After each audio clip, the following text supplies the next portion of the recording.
babalik sa kanila ang ginawa nila sa iyo. Kung may ginawa silang masama, kung may ginawa silang hindi mo gusto at grabe ang naging epekto sa iyo at nadamay ang ibang tao, hindi iisa ang araw. Babaliktad at babaliktad ang oras na ginawa nila sa iyo.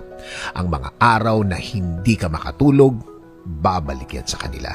Kaya mga ginagawa nila, huwag pansinin at mag-move on. Lagi kong sinasabi na huwag gaganti. Huwag gagawa ng isang bagay na baka bumalik din sa iyo. Huwag susuklian ng masama ng kasamaan din. Baka kasi hindi mo makontrol ang sarili mo at baka may masaktan ka din nang hindi mo sinasadya. Minsan ang akala nila kapag nanahimik tayo, akala nila mahina ka. Akala nila tinatanggap mo ang pagiging api mo. Hindi. Hinahayaan mo lang ang dapat mangyari. Hinahayaan mo lang ang dapat na maging sitwasyon niya. Hinahayaan mo lang na makuha niya ang deserve niya. Kung hindi ka makikialam, alam ng Diyos kung paano maningil sa mga gumagawa ng masama. Alam ng Diyos kung paano sila disiplinahin. Basta hayaan mo lang siyang gawin niya ang kanyang duty bilang tatay mo. Sino bang tatay ang pumapayag na apihin ang kanilang mga anak? Kaya diretso lang, cool lang. Ang dapat mangyari ay mangyayari. Yan ang pinakaganti mo. Matutong mag-move on palagi. Mahirap, pero pwede.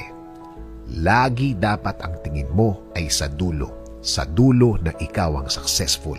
Dahil pinili mo ang magpakakalma sa sitwasyong dapat galit ka, pero wala kang pakialam at nagtrabaho ka lang ng tuloy-tuloy. Let us pray. Panginoon, lagi mo kaming ingatan. Lagi mo kaming protektahan. Lagi mo kaming ilayo sa mga taong walang alam gawin kundi ang manakit ng kapwa nila. Mag-isip ng masama sa kapwa nila. Patuloy nyo kaming i-guide sa tahimik na sitwasyon ng buhay. Itinataas po namin ang lahat ng sakit, lahat ng pasakit, lahat ng mga umiiyak kaming mga gabi. Palitan nyo po ito ng isang payapang puso at payapang buhay. Patuloy nyo kaming alagaan laban sa mga taong ito.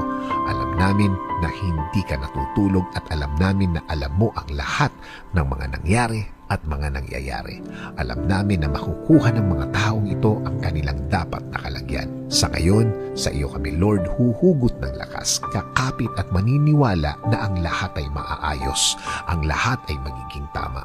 Nangangako din kami Panginoon na mananatili kaming mahinahon, mananatili kaming magpipigil para na rin sa ikaayos namin. In Jesus' name we pray. Amen.